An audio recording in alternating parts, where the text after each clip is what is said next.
अस्सलाम वालेकुम student, doctor Tahmina नज़ीर है। आज हम स्टार्ट करते हैं reproductive renal and nervous system physiology.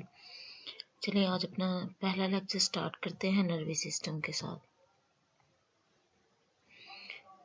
General organisation of nervous system.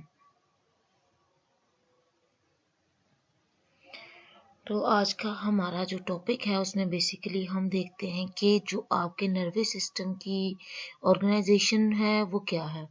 तो अपना लेक्चर स्टार्ट करते हैं। बिस्मिल्लाहिर्रहमानिर्रहीम। सबसे पहले देखते हैं नर्वस सिस्टम के कितने पार्ट्स होते हैं। ठीक है, nervous system control all the activities of the body. Primarily nervous system is divided into two parts, central nervous system और पेरिफेरल नर्वस सिस्टम। ठीक है, आपके नर्वस सिस्टम के दो हिस्से होते हैं, एक होता है सेंट्रल नर्वस सिस्टम, दूसरा पेरिफेरल नर्वस सिस्टम। अब जो सेंट्रल नर्वस सिस्टम है उसके अंदर आपका ब्रेन और स्पाइनल कॉर्ड आ जाता है। ठीक है, अब ब्रेन और स्पाइनल कॉर्ड के बाद अगर हम बात करें तो इसका जो बेसिक यूनिट है वो है न्यूरॉन। तो जो आपका सेंट्रल नर्वस सिस्टम होता है वो न्यूरॉन से मिलके बना होता है, और जो न्यूरॉन्स हैं उनको सपोर्ट कर रहे होते हैं सपोर्टिंग स्ट्रक्चर्स, सपोर्टिंग सेल्स, उनको बोलते हैं हम न्यूरोग्लिया। तो आपके सेंट्रल नर्वस सिस्टम के दो पार्ट्स है बेसिकली, ब्रेन और स्पाइनल कॉर्ड। अब अगर ओवरऑल बात करें तो आपका जो ये नर्वस सिस्टम है वो न्यूरॉन से मिलके बना होता है, जिसको सपोर्ट कर रहे होते हैं न्यूरोग्लिया। ठीक है, structure of brain and spinal cord are arrange in two layers. अब अगर बात करें ब्रेन की या स्पाइनल कॉर्ड की तो इसके अंदर दो लेयर्स इस तरह अरेंज होती हैं जो कि ग्रे मैटर और वाइट मैटर होता है। ठीक है, अभी जो ग्रे मैटर होता है वो सेल बॉडीज से मिलके बना होता है। ठीक है, और जो नर्व फाइबर है उसके प्रोक्सिमल पार्ट से, जबकि जो व्हाइट मैटर है वो रिमेनिंग नर्व फाइबर से, मतलब distal part of nerve fibre से मिलके बना होता है।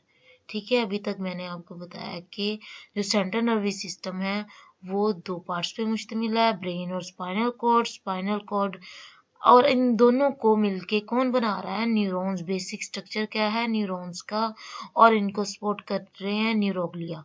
ठीक हो गया। अब उसके बाद हम बात करते हैं ब्रेन के अंदर मौजूद लेयर्स की। ब्रेन और स्पाइनल कॉर्ड का जो स्ट्रक्चर है वो दो लेयर में इस तरह अरेंज होता है कि एक ग्रे मैटर है और एक वाइट मैटर है। ठीक है, अब ग्रे मैटर और वाइट मैटर की जो ब्रेन के अंदर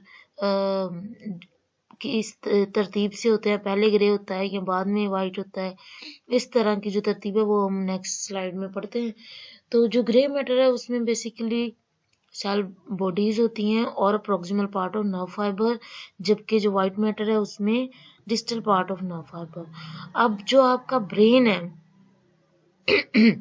उसमें क्या होता है कि वाइट मैटर इनर साइड पे और ग्रे मैटर आउटर साइड पे, जबकि स्पाइनल कॉर्ड में इससे रिवर्स हो जाता है। ग्रे मैटर, जो व्हाइट मैटर है वो बाहर हो जाता है और ग्रे मैटर इनर साइड पे हो जाता है। ठीक है, ये जस्ट उसकी एनाटॉमिकल पोजीशन बता रहे हैं। अब ब्रेन की लोकेशन देखते हैं। ब्रेन स्कल के अंदर मौजूद है।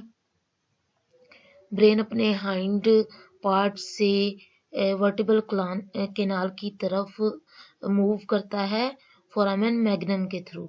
ठीक है, जो स्कल से, ब्रेन से स्पाइनल कॉर्ड का बनना जो है वो किसके थ्रू हो रहा है? एक फोरामेन मैग्नम के थ्रू। फोरामेन मैग्नम एक ऐसा सुराख होता है स्कल के अंदर जो कि आपको, जो आपकी जो ब्रेन है उसके जो हाइंड पार्ट है वहां से स्पाइनल कॉर्ड को वर्टिबल कैनाल के अंदर मूव कराता है। Brain and spinal cord are surrounded by 3 layers of meninges called. अब जो ब्रेन और स्पाइनल कॉर्ड है इसके प्रोटेक्शन के लिए 3 मेनिंजेस मौजूद होती हैं। सबसे बाहर वाली ड्यूरा मैटर, अंदर वाली एरेक्नोइड मैटर, और जो दरमियान वाली एरेक्नोइड मैटर, और जो इनर पार्ट है वो पाया मैटर। मैं बता रही हूँ meninges of brain and spinal cord, जो कि आपके ब्रेन और स्पाइनल कॉर्ड को प्रोटेक्शन प्रोवाइड करती हैं। सबसे बाहर ड्यूरा मैटर होती है, उसके बाद अंदर वाली साइड पे अरेक्नॉइड मैटर और सबसे अंदर पाया मैटर। ठीक है, the space between arachnoid matter and पाया मैटर इज नोन एज सब अरेक्नॉइड स्पेस। ठीक है, अगर इनर साइड से बात करें, अरेक्नॉइड और पाया मैटर के दरमियान सब अरेक्नॉइड स्पेस मौजूद होती है। इसी स्पेस के अंदर आपका CSF मौजूद होता है, सेरेब्रोस्पाइनल फ्लूइड, और ये क्या करता है कि आपके ब्रेन और स्पाइनल कॉर्ड को एक्चुअल सस्पेंड रखता है स्पाइनल सेरेब्रोस्पाइनल फ्लूइड के अंदर। ये आपका ब्रेन का स्ट्रक्चर दिखाया है। हाइंड ब्रेन से स्पाइनल कॉर्ड फोरामेन मैग्नम के थ्रू पास करके आपके वर्टेब्रल कैनाल की तरफ मूव करेगी। उसके बाद उनके पार्ट्स बताए कि कितने पार्ट्स होते हैं स्पाइनल कॉर्ड के। अगर हम ब्रेन के पार्ट्स की बात करें तो 3 पार्ट होते हैं, सबको पता है, FSC से बेसिकली पढ़ते आ रहे हैं। 3 पार्ट कौन से होते हैं? फोर ब्रेन, मिड ब्रेन और हाइंड ब्रेन। जो फोर ब्रेन है उसका जो मेडिकल नेम है वो क्या है? प्रोएंसेफ्लोन। मिड ब्रेन को मेसेंसेफ्लोन और हाइंड ब्रेन को रोम्बेंसेफ्लोन। अब इसको फर्दर इसके अंदर कौन कौन से स्ट्रक्चर इंक्लूडेड है वो देखते हैं। जो फोर ब्रेन है उसके अंदर 2 पार्ट्स है फर्दर, टेलेंसेफ्लोन और डायंसेफ्लोन। टेलेंसेफ्लोन में हम जो हेमीस्फेयर्स हैं, सेरिब्रल हेमीस्फेयर्स, 2 लेटरल वेंट्रिकल्स, ये इंक्लूडेड होते हैं। डायंसेफ्लोन के अंदर थैलेमस, हाइपोथैलेमस, एपिथैलेमस, सबथैलेमस और थर्ड वेंट्रिकल इंक्लूडेड होता है। जबकि मेसेंसेफ्लोन एक बकायदा खुद एक यूनिट है मिड ब्रेन के नाम से। ठीक है, उसके बाद रोमेंसेफ्लोन की बात करें, हाइंड ब्रेन की बात करें तो इसके अंदर 2 पार्ट्स हैं फर्दर, मेटेंसेफ्लोन और माइलेंसेफ्लोन। जो मेटेंसेफ्लोन है पोन्स एंड सेरिब्रलम में उसके अंदर, और माइलेंसेफ्लोन में मेडुला। ठीक है, अभी ये देखें, ये जो सेरिब्रल कॉर्टेक्स है, ये सारा जो इंटीरियर पार्ट है, ये आपका क्या बनाएगा? सेरिब्रल कॉर्टेक्स, ये आपका फोर ब्रेन बनाएगा। अब ये देखें, ये सारा सेरिब्रल कॉर्टेक्स फोर ब्रेन, ये बैक एरिया हाइंड ब्रेन, और ये मिड ब्रेन मौजूद होता है। अभी तक हम बात कर रहे थे सेंट्रल नर्वस सिस्टम की, अब हम बात करते हैं पेरिफेरल नर्वस सिस्टम। जो पेरिफेरल नर्वस सिस्टम होता है वो न्यूरॉन्स और उसके प्रोसेसेस से मिलके बना होता है। इसके अंदर आपकी क्रेनियल नर्व्स और स्पाइनल नर्व्स की सारे ब्रांचेस आ जाती हैं।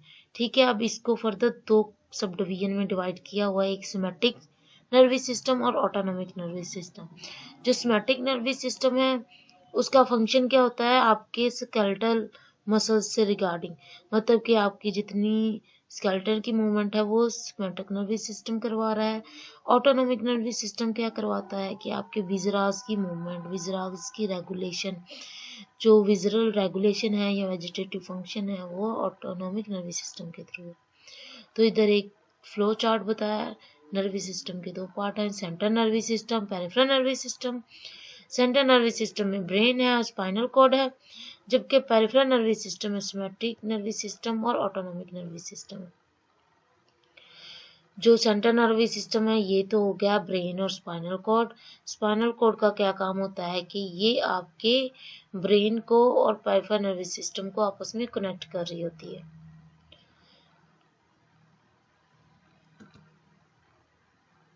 जो पेरिफेरल नर्वस सिस्टम है इसके अंदर जो एबिलिटी है वो क्या करता है कि ये मैसेजेस को CNS से लेके आता है और लेके जाता है इसकी तरफ। तो इसके 2 पार्ट है, सोमैटिक नर्वस सिस्टम और ऑटोनॉमिक नर्वस सिस्टम। जो सोमैटिक नर्वस सिस्टम है उसमें क्या होता है कि ये आपके वॉलंटरी मसल्स को कंट्रोल करता है और आपकी जो सेंसरी इंफॉर्मेशन है वो ब्रेन तक भेजता है। ठीक है, और जबकि ब्रेन और स्पाइनल तक भेजता है। जबकि autonomic nervous system involuntary movement, involuntary body function, जो आपके विजरास के फंक्शंस हैं, जितने भी आपके मेजर ऑर्गन के फंक्शन है वो कौन कंट्रोल करता है? Autonomic nervous system. अब ऑटोनोमिक नर्वस सिस्टम में दो तरह की डिविजन्स हैं, सिंपैथेटिक नर्वस सिस्टम और पैरासिम्पैथेटिक नर्वस सिस्टम। अब बात करते हैं न्यूरॉन के स्ट्रक्चर की। न्यूरॉन क्या है? आपके नर्वस सिस्टम का बेसिक यूनिट, तो इसको हम structure and function unit of nervous system भी बोलते हैं। अब होता क्या है कि न्यूरॉन्स की जो ब्रांचेस होती हैं, अब इसको दूसरों से डिफरेंट कैसे कहते हैं? Neuron is similar to any other cell in body having nucleus and all organelles in cytoplasm. अच्छा, बेसिकली ये जो न्यूरॉन है ये सेल की तरह का होता है, पर इसमें डिफरेंस किस बात पे आता है? नंबर 1 कि इसके पास प्रोसेसेस होते हैं, एक्सोन और डेंड्राइट्स, और नंबर 2 इसके अंदर जो रिप्रोडक्शन को रेगुलेट करने के लिए सेंट्रोसोम मौजूद होता है सेल के अंदर। न्यूरॉन के अंदर सेंट्रोसोम प्रेजेंट नहीं होता। अब बात करते हैं न्यूरॉन की क्लासिफिकेशन की। तो 3 किस्म की क्लासिफिकेशन है, एक इसके पोल्स के बेस पे, एक इसके फंक्शन की बेस पे, और तीसरा इसके लेंथ ऑफ एक्सोन की बेस पे। ठीक है, और अगर हम सबसे पहले पोल्स की बेस पे बात करें कि कहाँ कहाँ से, किस पार्ट से इसके नर्व फाइबर ओरिजिनेट कर रहे हैं, तो ये 3 होते हैं, यूनिपोलर, बाइपोलर न्यूरॉन्स और मल्टीपोलर न्यूरॉन्स। जो यूनिपोलर न्यूरॉन्स हैं, इसका क्या मतलब है कि उसके एक एंड से, उसके एक पोल से आपके एक्सोन और डेंड्राइट्स निकल रहे हैं। ठीक है, जबकि जो बाइपोलर न्यूरॉन्स होते हैं वो ऐसे न्यूरॉन्स होते हैं जो टू पोल से अपने एक्सोन और डेंड्राइट्स को प्रोजेक्ट कर रहे होते हैं। एक तरफ से अगर एक्सोन निकल रहे हैं तो दूसरे पोल से डेंड्राइट्स निकल रहे हैं। जबकि जो मल्टीपोलर हैं उसमें मल्टीपल पोल्स से डेंड्राइट्स और एक्सोन्स निकल रहे होते हैं। देखें, ये बाइपोलर है, एक पोल ये हो गया, दूसरा पोल ये हो गया। ठीक है, अब एक तरफ से एक्सोन निकलेगा, एक तरफ से डेंड्राइट निकलेगा। अब जो यूनिपोलर है उसमें क्या है कि जो एक ही पोल है उसकी आगे डिवीजन हुई होती है।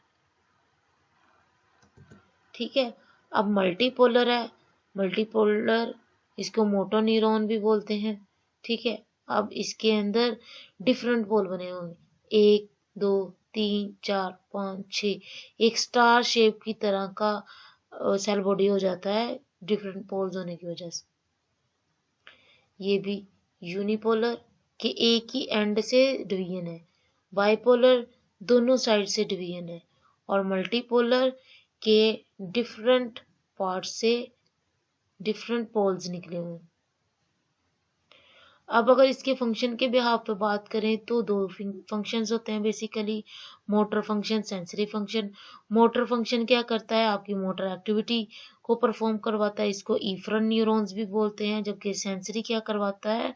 सारे जो आपकी सेंसेस हैं वहाँ से, जो मेजर सेंसेस हैं, चाहे heat, cold, sense of smell, sense of taste, कोई भी हम बात कर लें इसमें से, उसकी सेंसेशन को ये क्या ले करके जाएगा? ब्रेन की तरफ लेके जाएगा। इसको एफरन न्यूरॉन्स भी बोलते हैं। मोटर और efferent neurons. Motor or efferent neurons are neurons which carry the motor impulses from the central nervous system to peripheral effector organ like muscle, gland, blood vessels. Generally, each motor neuron has long axon and short dendrite. तो इधर उसके neuron के structure के बारे में बताया है कि जो मोटर न्यूरॉन्स होते हैं उनका एक्सोन लंबा होता है और डेंड्राइट शॉर्ट होते हैं। तो इसका काम क्या है? बेसिकली ये आपका जो मोटर फंक्शन है वो परफॉर्म करवाता है। जबकि जो सेंसरी हैं उनमें क्या होगा? डेंड्राइट्स लॉन्ग होंगे और एक्सोन क्या होंगे? शॉर्ट होंगे, और इसका काम क्या होगा? कि सेंस करना। और अगर हम लेंथ के भी हाथ पे बात करें तो दो तरह के न्यूरॉन्स होते हैं, गोल्जी टाइप 1 और गोल्जी टाइप 2। अब गोल्जी टाइप 1 के क्या फीचर्स हैं? गोल्जी टाइप 1 न्यूरॉन्स है लॉन्ग एक्सोन। ठीक है, इनके पास लॉन्ग एक्सोन्स होते हैं। Cell body of these neurons different in different part of central nervous system and their axon reach the remote peripheral organ. अब बात क्या कर रहे हैं कि इसके इतने लेंथी एक्सॉन्स होते हैं, इतने लंबे एक्सॉन्स होते हैं कि ये अपने ओरिजिन से किसी भी दूसरे पार्ट की तरफ आराम से अपनी सप्लाई दे सकते हैं। जबकि जो गोल्जी टाइप 2 है, इसके जो एक्सोन है वो शॉर्ट होते हैं, और ये जो शॉर्ट एक्सोन्स हैं ये बेसिकली आपके सेरेब्रल कॉर्टेक्स और स्पाइनल कॉर्ड में मौजूद होते हैं। ठीक हो गया। अभी तक हमने जो न्यूरॉन्स के डिवीजन है उसको देखा है कि कितनी इसकी क्लासिफिकेशन है। हमने 3 तरह की क्लासिफिकेशन देखी, उसके फंक्शन के लिहाज से, उसकी लेंथ के लिहाज से और उसके स्ट्रक्चर के लिहाज से। अब हम बात करते हैं न्यूरॉन के खुद के यूनिट की, खुद के स्ट्रक्चर की। तो इसके आप सबको पता है बेसिक 3 स्ट्रक्चर हैं। सेल बॉडी होती है, डेंड्राइट होते हैं और एक्सोन होते हैं। डेंड्राइट और एक्सोन्स को प्रोसेसिस भी बोलते हैं। ठीक है। अब जो डेंड्राइट होते हैं बेसिकली शॉर्ट होते हैं और एक्सोन क्या होता है, लॉन्ग प्रोसेस होता है। अब ये डेंड्राइट और एक्सोन मिलके क्या बना रहे होते हैं, नर्व फाइबर। ये देखें, ये बॉडी है, ये डेंड्राइट्स हैं और ये एक्सोन है। एक्सोन के ऊपर माइलिन शीथ होती है इसकी प्रोटेक्शन के लिए, और जो आपकी सेल बॉडी है इसके अंदर एक सोमा न्यूक्लियस मौजूद होता है। ठीक है। तो ये आपका आज का लेक्चर था। आज के लेक्चर में हमने देखा कि आपका जो नर्वस सिस्टम, उसकी जनरल ऑर्गेनाइजेशन क्या है, इसको डिवीजन किस तरह है। सबसे पहले हमने देखा कि जो नर्वस सिस्टम है दो तरह का, दो पार्ट्स में होता है, सेंट्रल और पेरिफेरल। फिर सेंट्रल में ब्रेन और स्पाइनल कॉर्ड आ जाता है, पेरिफेरल में ऑटोनॉमिक और सोमैटिक नर्वस सिस्टम आ जाता है। फिर ऑटोनॉमिक की भी आगे टाइप्स थी कि आपका पेरिफेरल नर्वस सिस्टम, सॉरी, आपका जो पैरासिम्पथेटिक और सिंपथेटिक जो है, सिंपथेटिक और पैरासिम्पथेटिक नर्वस सिस्टम आ जाता है इसके अंदर। तो आपको कोई क्वेश्चन, कोई क्यूरी हो, आप मुझसे पूछ सकते हैं। Thank you so much.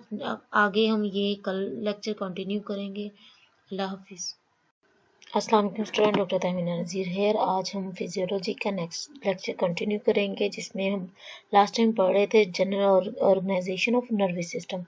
तो हम पढ़े हैं structure of neuron. Structure of neuron में हमने देखा कि इसके पास डेंड्राइट होते हैं, एक्सोन होता है, सेल बॉडी होती है जिसको, जो साइटोप्लाज्मिक पोर्शन है इसका, उसको सोमा बोलते हैं, और सेंटर में न्यूक्लियस मौजूद होता है। तो जो नर्व सेल बॉडी है इसको सोमा और पेरिकैरियोन भी बोलते हैं, क्योंकि ये न्यूक्लियस को कवर कर रहा है इसलिए इसको पेरिकैरियोन भी बोलते हैं। ये इर्रेगुलर शेप की होती है जो सेल बॉडी है। इसके अंदर इसके जो साइटोप्लाज्म को न्यूरोप्लाज्म बोलते हैं, और इसको सेल मेम्ब्रेन ने कवर किया होता है। अब जो इसका साइटोप्लाज्म है जिसको न्यूरोप्लाज्म बोल रहे हैं, उसके अंदर न्यूक्लियस होता है, नीसल बॉडीज होती हैं, न्यूरोफिब्रल्स होते हैं, माइटोकॉन्ड्रिया मौजूद होते हैं, गोल्जी अपरेटस मौजूद होता है। Nissl body and neurofibrils are found only in nerve cells, not in other cells. अब इसको दूसरे सेल के से ये डिफरेंट किस तरह है कि नर्व सेल के अंदर नीसल बॉडी और न्यूरोफिब्रल्स मौजूद होते हैं। अच्छा, अब न्यूक्लियस की बात करें। अब हर न्यूरॉन के अंदर एक न्यूक्लियस मौजूद होता है, which is centrally placed in nerve cell body. अब ये एक न्यूक्लियस सेंटर में मौजूद होता है। Nucleus has one or two prominent nucleoli. अब इसके अंदर एक या दो न्यूक्लियाई मौजूद होते हैं। जो न्यूक्लियस है इसके अंदर सेंट्रोसोम मौजूद नहीं होता, जो सेल के डिवीजन के लिए को रेगुलेट कर रहा होता है। So the nerve cell cannot multiply like other cell. इसी बिहाफ पे कि इसके अंदर सेंट्रोसोम मौजूद नहीं है, तो नर्व सेल आम सेल्स की तरह डिवाइड नहीं हो सकते और इसकी डिवीजन प्रॉपर्टी डिफरेंट होती है। अब नीसल बॉडीज कौन सी हैं? ये बॉडीज सोमा के अंदर मौजूद होती हैं, डेंड्राइट्स के अंदर मौजूद होती हैं, पर एक्सोन के अंदर मौजूद नहीं होती। इन नीसल बॉडीज को हम टिग्रॉइड सब्सटेंसेस भी बोलते हैं। Dendrites are distinguished from axon by presence of nickel granules.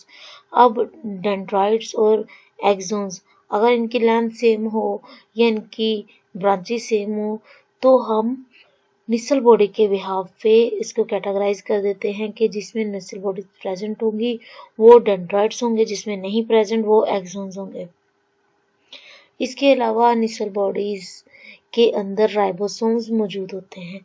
आप अगर किसी को नर्व इंजरी हो गई है या फटीग हो गई है तो ये जो निसल बॉडीज हैं ये डिसअपियर हो जाती हैं और इसकी डिसअपियरेंस को कर्मेटोलाइसिस का प्रोसेस कहते हैं।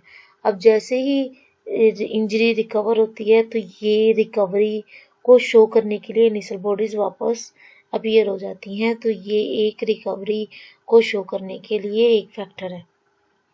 न्यूरोफिब्रल्स भी प्रेजेंट होते हैं नर्व प्रोसेसेस के अंदर। ये थ्रेड लाइक स्ट्रक्चर होता है जो कि आपके सोमा में और नर्व सेल्स के जो प्रोसेसेस हैं डेंड्राइट और एक्सोन उसको ये सपोर्ट प्रोवाइड कर रहा है। Neurofibrils is another characteristic feature of neuron. तो हमने अभी बात की एक तो निसल बॉडी और न्यूरोफिब्रल्स सिर्फ न्यूरॉन के अंदर मौजूद होते हैं, बाकी बॉडी के सेल्स के अंदर मौजूद नहीं होते। तो इसकी ये प्रॉपर्टी है। माइटोकॉन्ड्रियाज और गोल्जी अपरेटस भी मौजूद होता है इसमें। अब डेंड्राइट और एक्सोन्स की प्रॉपर्टीज देखते हैं। डेंड्राइट्स क्या होते हैं? ये ब्रांच प्रोसेसर ऑफ है न्यूरॉन का, ठीक है।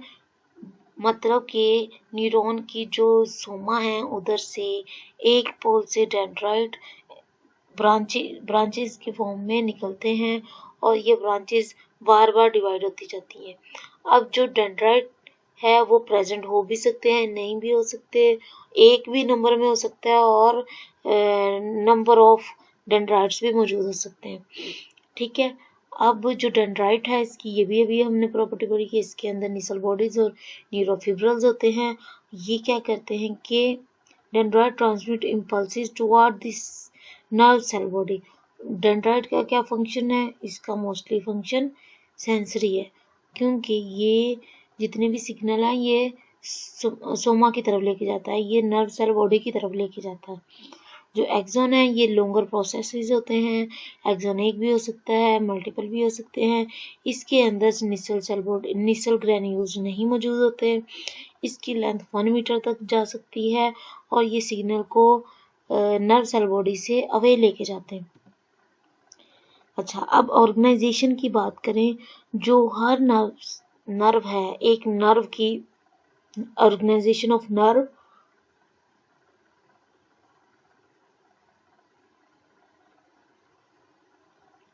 हर नर्व सेल जो हर नर्व है वो बंडल ऑफ नर्व फाइबर से मिलकर बना होता है। अब जो बंडल ऑफ नर्व फाइबर्स हैं उनको हम हर बंडल को फेसिकुलस कहते हैं।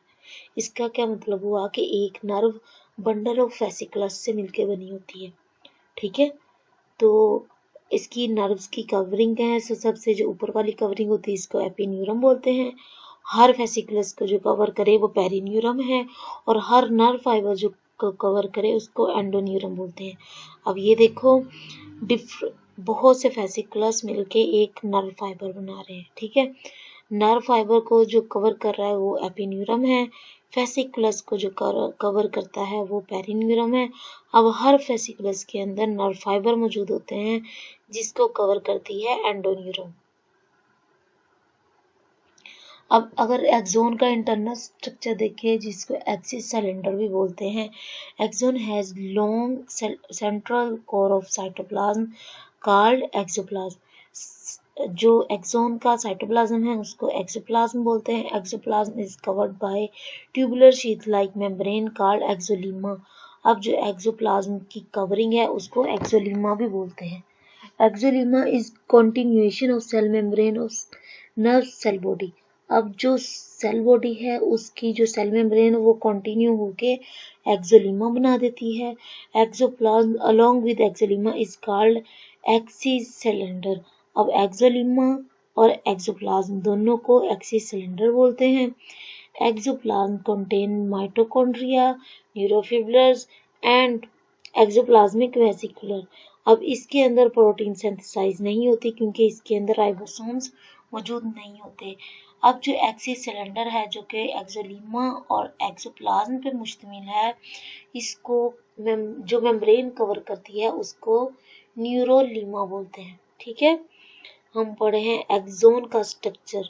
एक्सोन के अंदर जो लिक्विड मौजूद है, जो साइटोप्लाज्म है, उसको एक्सोप्लाज्म बोलते हैं। जिसकी कवरिंग है उसको एक्सोलीमा बोलते हैं। इन दोनों को as a whole axis cylinder बोलते हैं। अब जो एक्सोन होता है वो माइलिनेटेड भी हो सकता है, नॉन माइलिनेटेड भी होता है। वो किस बिहाफ पे होता है? माइलिन शीथ के बिहाफ पे। अगर जो नर्व फाइबर है उसको माइलिन शीथ ने कवर नहीं किया तो वो नॉन माइलिनेटेड नर्व फाइबर्स हैं। अगर कवर किया है माइलिन शीथ ने, इंसुलेट किया है, तो उसको माइलिनेटेड नर्व फाइबर्स बोलते हैं। ये देखिए इस पिक्चर में जो रेड रेड लाइंस हैं, जो कवरिंग्स हैं, वो श्वान सेल या माइलिन शीथ है। तो इसको बोलेंगे माइलिनेटेड नर्व फाइबर, और इसके अंदर माइलिन शीथ मौजूद नहीं है तो इसको बोलेंगे नॉन माइलिनेटेड नर्व फाइबर। ठीक है। माइलिन शीथ क्या होती है? बेसिकली थिक लिपोप्रोटीन की शीथ होती है जो कि माइलिनेटेड नर्व फाइबर को इंसुलेट कर रही होती है। अब इसकी वजह से जो स्पीड होती है नर्व कंडक्शन की, सिग्नल कंडक्शन की, वो इंक्रीज हो जाती है। Myelin sheath is not a continuous sheath. अब जहां जहां माइलिन शीथ होती, ऐसा नहीं है कि उसने फुल कवर किया हो, कहीं के इंटरवल्स होते हैं जिसको नोड ऑफ रेनवेयर्स बोलते हैं। ठीक है, ये वो चीजें हैं जो आपने ऑलरेडी पढ़ी हुई हैं। Segment of nerve fibre between two nodes is called internode. अब ये इस पिक्चर में देखो, ये जो श्वान सेल्स है, माइलिन शीथ है, ये कॉन्टिन्यूस नहीं है, इसके दरमियान ये स्पेसीज हैं, इसको कहते हैं नोड ऑफ रेनवेयर। अब एक नोड ऑफ रेनवेयर से दूसरे नोड ऑफ रेनवेयर का जो फासला है वो इंटरनोड कहलाता है। ठीक है। अब जो माइलिन शीथ होती है वो व्हाइट कलर की होती है, इसी वजह से जो नर्व फाइबर का कलर है वो व्हाइट कलर होता है। Formation of myelin sheath, myelogenesis. अब जो माइलिन शीथ है वो किस तरह बनती है? इस प्रोसेस को, जो उसके बनने का प्रोसेस को माइलोजेनेसिस कहते हैं। ये श्वान सेल से मिलके बनी होती है। इसका फंक्शन क्या है कि ये नर्व सिग्नल को फास्टर कंडक्ट करवाती है और इंसुलेटिंग कैपेसिटी देती है। जो न्यूरोलिमा है, जो नर्व कवरिंग है, neurolemma is thin membrane which surround the axis cylinder. अब जो एक्सोन का सिलेंडर था उसको पतली लेयर ने कवर किया था जिसको न्यूरोलिमा बोलते हैं। अब ये जो न्यूरोलिमा है या शीथ और श्वान्स है, ये क्या होती है? फ्लैटेंड और इलोंगेटेड न्यूक्लियाई इसके अंदर मौजूद होते हैं। इसके अंदर साइटोप्लाज्म मौजूद होता है। ये मॉडिफाई होके थिन शीथ ऑफ न्यूरोलिमा बनाती है। ठीक है। इसके अंदर एक न्यूक्लियस मौजूद होता है जो कि इलोंगेटेड होता है। ठीक है। अब नॉर्मालिनेटेड जो नर्व फाइबर्स हैं उसके अंदर न्यूरोलिमा एक्सोलिमा को कंटिन्यूअसली कवर कर रही होती है, जबकि माइलिनेटेड में वो नोड ऑफ रेनवेयर की वजह से इंटरप्टेड होती है। अब न्यूरोट्रोफिन्स या न्यूरोट्रोफिक फैक्टर्स, ये ऐसे फैक्टर्स हैं जो ग्रोथ के लिए जो नर्व फाइबर है उसकी ग्रोथ के लिए, उसकी फंक्शनिंग के लिए बहुत इंपॉर्टेंट है। अब ये जो न्यूरोट्रोफिक सेल्स हैं या न्यूरोट्रोफिन्स हैं, ये सिक्रीट कहाँ से होते हैं? ये बॉडी के डिफरेंट टिश्यू से सिक्रीट हो रहे होते हैं, जैसे मसल्स, न्यूरोग्लियल सेल्स, एस्ट्रोसाइट्स और न्यूरॉन्स। इन सबसे न्यूरोट्रोफिन्स रिलीज हो रहे हैं। इसका काम क्या है? बेसिकली एक तो ये ग्रोथ को इनिशिएट करता है, डेवलपमेंट को इन्हांस करता है। सेंट्रल और पेरिफेरल नर्वस सिस्टम दोनों के अंदर ये जो ग्रोथ और डेवलपमेंट है उसको इंक्रीज कराता है। उसके अलावा नर्व सेल अगर इम्पेयर हो गए हैं, इंजरी आ गई है, तो उसको रिपेयर करता है, उसका सर्वाइवल करवाता है। थर्ड पे क्या है कि ये एक जो नर्व सिग्नल को ट्रांसमिट करने में, उसकी मेंटेनेंस में बहुत इंपॉर्टेंट रोल प्ले करता है। ठीक है। यहाँ तक हमने न्यूरॉन का स्ट्रक्चर को डीपली देखा है कि इसके अंदर क्या क्या मौजूद होता है, क्या क्या इसको नॉर्मल सेल से डिफरेंशिएट करता है। अब बात करते हैं टाइप ऑफ न्यूरोट्रोफिन्स की। बॉडी में डिफरेंट टाइप के न्यूरोट्रोफिन्स है। जो सबसे फेमस है वो नर्व ग्रोथ फैक्टर है जो कि पेरिफेरल टिश्यूज हैं उससे रिलीज होता है। अब जो नर्व ग्रोथ फैक्टर है उसके फंक्शन क्या है कि एक तो ये ग्रोथ करवाता है, डेवलपमेंट करवाता है न्यूरॉन्स की, दूसरा ये प्रमोट करता है कोलिनर्जिक न्यूरॉन्स को आपके सेरेब्रल हेमिस्फीयर के अंदर।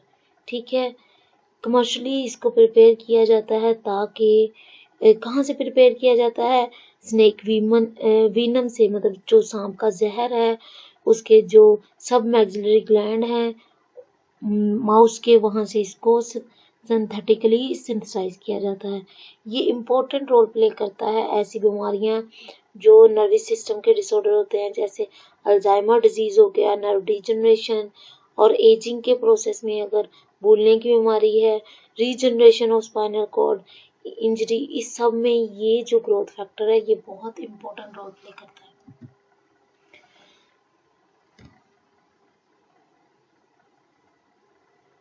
यहाँ तक समझ आ गई आपको?